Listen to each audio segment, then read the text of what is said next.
بسم اللہ الرحمن الرحیم۔ السلام علیکم ورحمۃ اللہ وبرکاتہ۔ ناظرین گرامی، آج کی اس ویڈیو میں ہم صلاح الدین ایوبی ان کے بارے میں جانیں گے کہ وہ کون تھے اور ان کی شہرت کی وجہ کیا ہے۔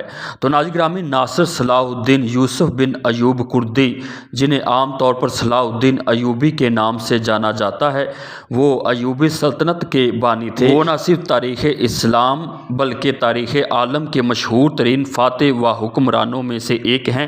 صلاح الدین ایوبی رحمۃ اللہ علیہ 1138 عیسوی میں موجودہ عراق کے شہر تکریک میں پیدا ہوئے۔ ان کے زیر قیادت ایوبی سلطنت نے مصر، شام، یمن، عراق اور دیار بکر پر بھی حکومت کی۔ صلاح الدین ایوبی کو بہادری، فیاض دلی، حسن و اخلاق اور سخاوت کے باعث نہ صرف مسلمان بلکہ مسیحی بھی عزت کی نگاہ سے دیکھتے تھے۔ صلاح الدین ایوبی رحمۃ اللہ علیہ اپنے کارناموں میں سلطان نور الدین زنگی رحمۃ اللہ علیہ پر بھی بازی لے گئے۔ ان میں جہاد کا جذبہ کوٹ کوٹ کر بھرا ہوا تھا اور بیت المقدس کو فتح کرنا ان کی سب سے بڑی خواہش تھی، لہٰذا انہوں نے 1187 عیسوی میں یورپ کی متحدہ فوج کو شکست دے کر ان سے بیت المقدس آزاد کروا لیا۔ اس لیے انہیں فاتح بیت المقدس بھی کہا جاتا ہے اور انہیں تاریخ میں مشہور کرد شخصیت کے طور پر بھی جانا جاتا ہے، اور وہ نسلاً کرد تھے، اس لیے کردوں میں اور ترک عرب ثقافت میں نمایاں طور پر ان کا احترام ادب کیا جاتا ہے۔ تو ناظرین کرام، بیت المقدس کی فتح کے بعد یروشلم کی وہ صلیبی حکومت بھی ختم ہوئی جو کہ فلسطین میں 1099 عیسوی سے قائم تھی۔ بیت المقدس پر 761 سال مسلسل مسلمانوں نے حکومت کی۔ بالآخر 1948 میں امریکہ، برطانیہ، فرانس کی سازش سے فلسطین میں یہودی سلطنت قائم کی گئی اور بیت المقدس کا نصف یہودیوں کے قبضے میں چلا گیا۔ 1967 کی عرب اسرائیل جنگ میں بیت المقدس پر اسرائیل نے پھر قبضہ کر لیا، جو کہ آج تک جاری ہے۔ تو ناظرین گرامی، صلاح الدین ایوبی کے بارے میں ایک انگریز مورخ لین پول لکھتا ہے کہ بادشاہوں میں اور صلاح الدین ایوبی میں ایک بڑا فرق تھا۔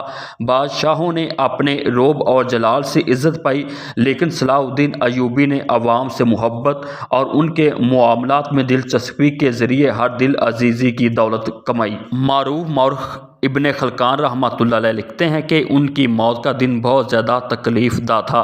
سلطان صلاح الدین ایوبی رحمۃ اللہ علیہ اگرچہ ایک دانش مند اور قابل حکمران تھے، لیکن وہ خود کو رواجی تصور سے آزاد نہ کر سکے۔ خلافت کے حقیقی تصور کو اب مسلمان معاشرہ اس تک بلا چکا تھا کہ نور الدین اور صلاح الدین ایوبی جیسے حکمران بھی ملوکیت کے انداز میں سوچتے تھے۔ یہی وجہ ہے کہ جانشینی کے معاملے میں سلطان صلاح الدین ایوبی نے بھی وہی غلطی کی جو سب سے پہلے عباسی خلیفہ ہارون رشید نے کی اور سلجوقیوں کے بعد سے تمام حکمران بھی کرتے چلے آئے ہیں۔ انہوں نے زمانے کے غلط رواج کے تحت اپنی سلطنت کو 3 لڑکوں میں تقسیم کر دیا۔ پھر نتیجہ یہ ہوا کہ یہ طاقتور اور عظیم سلطنت تقسیم ہو کر کمزور پڑ گئی۔ پھر بھی ایوبی سلطنت میں چند لائق حکمرانوں، جن میں صلاح الدین ایوبی کا بھائی ملک عادل اور اس کا بیٹا ملک کامل قابل ذکر ہیں، جنہوں نے مصر، شام، حجاز اور یمن کو تقریباً 60 سال تک متحد رکھا۔